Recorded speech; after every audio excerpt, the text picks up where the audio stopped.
La femme d'Apocalypse 12:2 était enceinte dans les douleurs de l'enfantement. Il y aura des tribulations, des souffrances et des épreuves pour ceux qui voudront suivre pleinement le Seigneur.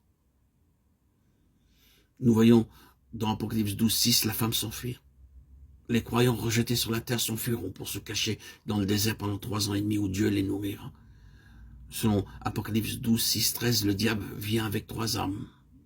Au verset 9, 10 et 13, il séduit, il accuse, il persécute. Premièrement, il séduit le monde entier avec toutes sortes de fausses doctrines. 2 Corinthiens 11:13, venant comme un ange de lumière. Il est l'accusateur des frères. Des croyants sont arrêtés, éprouvés et accusés, comme cela est déjà arrivé par les communistes. Par la main des persécuteurs, des croyants seront tourmentés. Ils agoniseront, ils seront tués. Comme cela est arrivé en Chine ou en Russie ou dans d'autres endroits.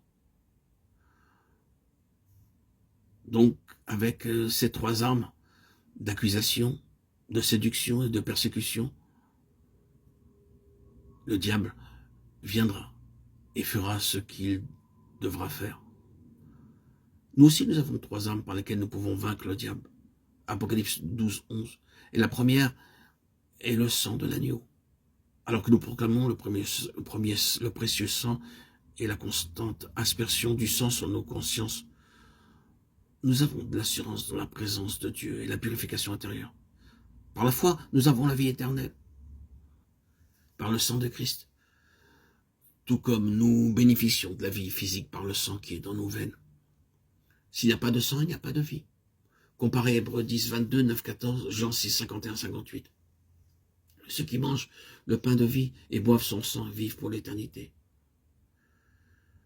Par la foi, nous proclamons l'aspersion du sang pour nous purifier d'une mauvaise conscience. Par son précieux sang, nous sommes protégés de l'ennemi et de ses ruses. La seconde arme que nous avons est la parole de notre témoignage. Nous pouvons vaincre le diable par des arguments. À chaque occasion, nous devrions témoigner de ce que Dieu a fait pour nous. Et enfin, la troisième arme est que nous ne devons pas aimer nos vies jusqu'à craindre la mort. En tenant ferme, nous sommes capables de vaincre l'ennemi. Sur l'Apocalypse 12:13-16, les croyants seront persécutés, les vainqueurs seront enlevés. Les prophéties de Daniel 7:9 et 15:18 s'accompliront dans ces versets. Les saints posséderont le royaume en tant que vainqueurs.